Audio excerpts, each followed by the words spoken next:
Second शब्द असी पढ़िया, तेरा एक नाम तारे संसार।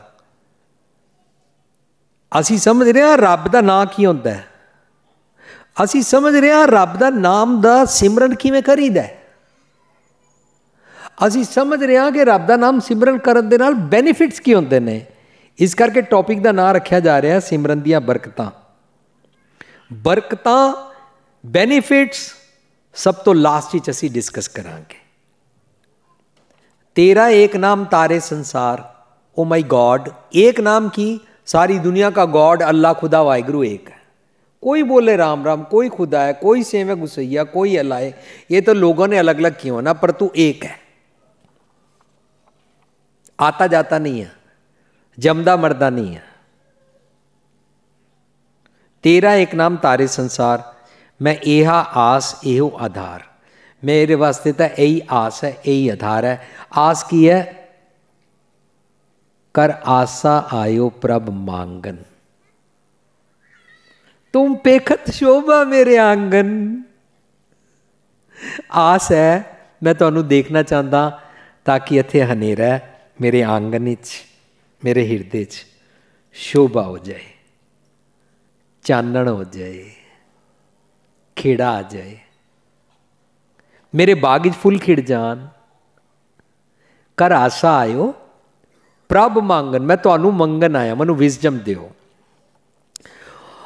हुण इस सैकंड शब्द which after effects, if I do not do Simran, if I do not take wisdom, if I do not practice spirituality, ਤਾਂ ਕੀ ਹੁੰਦਾ ਹੈ?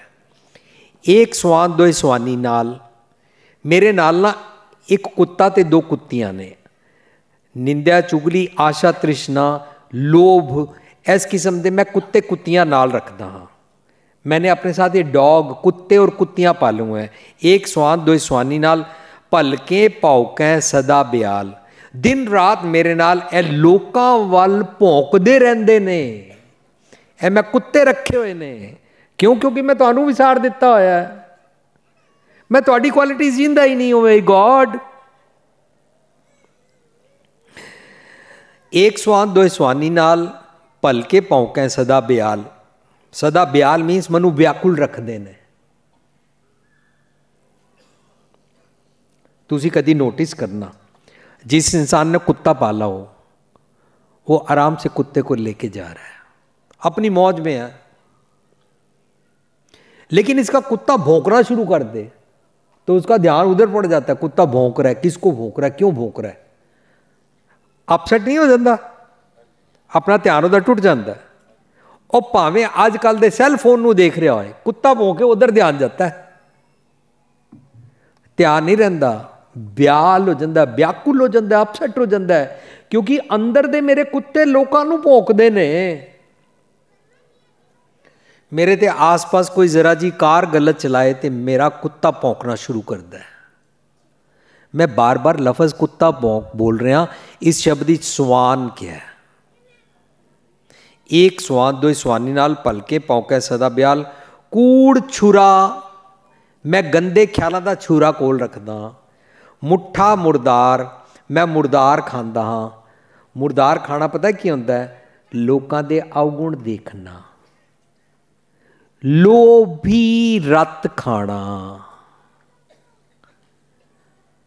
लोभी रत पता की होंदी है?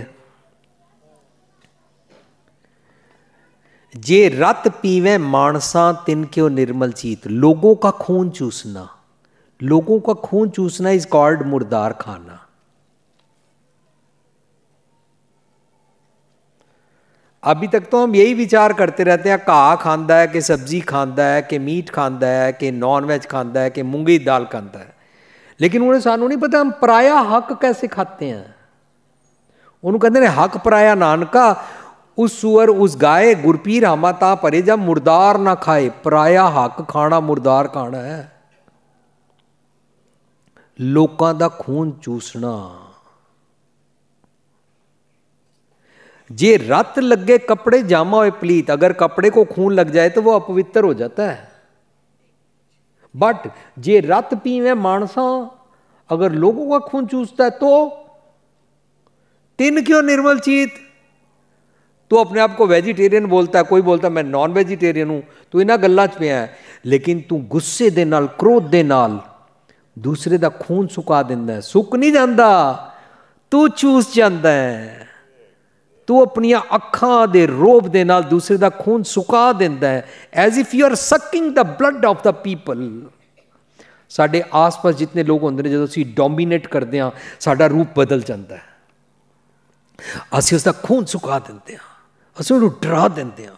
किसी का सस ने नूह नूं डराया, किसी ने नूह ने सस नूं डराया, किसी जगह माँ प्यो ने बच्चों नूं, किसी का बच्चों ने माँ प्यो नूं, किसी का टीचर ने किसी नूं डराया होया, किसी जगह कुछ चल रहा है। इस तरह इनू मुरदार खाना कहते हैं। कूड़ छुरा मुठा मुरदार, धानक रूप रहा करतार। धानक हुंदा इस तरह डरावना रूप बन गया मेरा। मैं देखने विच इंसान लगदा हाँ, लेकिन जानवरां तो बदतर मेरी प्रैक्टिस। मैं पत की पंद न करनी की कार। मैं वो वाले काम नहीं करता जिन्हां नाल मेरी पत रह आवे। जम विकार मेरी पत ना लुटन। मैं पत की पंद न करनी कार हूँ बिगड़े रूप। मैं बिगड़े हुए रूप दे नाल रहा बिकराल। मैं बड़ा स्केयर क्रो वांगू लोगों को डरना, जिस तरह होंदा ना जो डरना खेत माए डराया, इस तरह ना असी घरां विच एक दूजे नूं डरा के रखते हैं। यह मेरा डरावना रूप बन गया। I am talking after effects के जे सिमरन नहीं करते हाँ तां। तेरा एक नाम तारे संसार में एहा आस एहो आधार राहो। मुख निंदा आखा दिन रात मैं निंदा करता हाँ। पर घर जो ही नीच सनात मैं लोगों के भैड़े भैड़े ख्याल बोरो करता रहता हाँ। इनू पर घर जो ही कहते ने। दूसरों के घर को चुराना, दूसरों के घर की गंदी बातें लेना। पर घर जो ही नीच सनात मैं नीच जात दा हो गया हाँ। काम क्रोध तन वसै चंडाल। मेरे अंदर काम क्रोध हंकार वसे हुए ने। धानक रूप रहा करतार, इस तरह मैं डरावना बन गया। फाही सुरत मलूकी वेस मैं लोगों को फसाण वाली ना गेम च रहिंदा हाँ और बारों बारों धर्मी वेस बना के रखदा हाँ। हो ठगवाड़ा ठगी देश। देश का मतलब होंदा सोचनी दा ढंग। मैं इस देश में रहता हूँ, उस देश में रहता हूँ, मीन्स मैं ठगी वाले ख्यालों में रहता हूँ।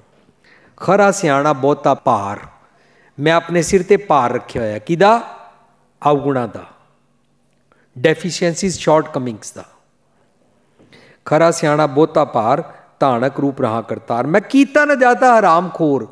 मेरा कोई बेनिफिट कराता है ना तो मैं थैंकलैस हो जाता, अकिरतकान हो जाता। मैं कीती किसी की जानता ही नहीं हाँ। साडे चो सब दी ये आदत है।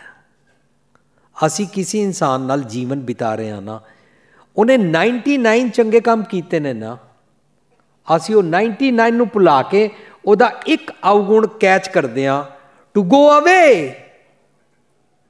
We find one mistake to break with that relationship.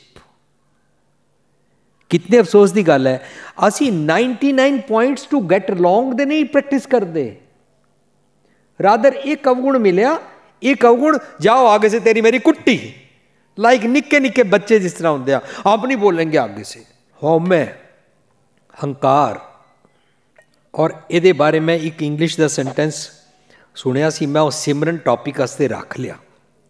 We can live without religion and meditation but we can not survive without human affections. एक गल जिन्होंने समझ आ जाती है ना, वो लोगों नाल तोड़ते नहीं ने। वो हर हीला वसीला कोशिश करते हैं कि बन किस तरह आवे, हारमोनियस लाइफ बन किस तरह सकती है। वो राह नहीं लभदे कि जाओ जाओ जान लिया तुमको बहुत, आगे से तुम्हारे साथ उठना बैठना नहीं है। वो लेबल नहीं करते ने किसी नू पुन्नी पापी आखण नहीं। जो गलती करता वो भरेगा, तू क्यों दे नाल तोड़ना। खैर मैं कीता ना जाता हराम खोर हूं, क्या मुंह देसा दुष्ट चोर। मैं दुष्ट चोर हाँ, मैं तुहानू फेस नहीं कर सकता।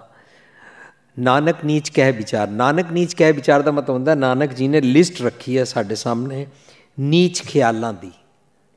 सो नीच जात का मतलब कोई इंसान नीच नहीं होंदा, कोई जात पात करके ऊंच नीच नहीं होंदा। मेरे अवगुणा करके मैं नीच हाँ, वो नीच लिस्ट रखी हुई है। नानक नीच कह विचार वो लिस्ट रखते हैं। धानक रूप रहा करतार, ये डरावना रूप बनता है साडा। जेड़े जेड़े अवगुणा नूं असीं अपने ऑर्नामेंट्स समझ के पालते रहते हैं, अपना श्रृंगार करके कॉस्मैटिक समझते हैं, अपनिया अपना एसैट और कैपिटल समझते हैं, वो दरअसल साडा डरावना रूप दे कॉस्मैटिक्स ने। मानो रब नूं विसारिया है।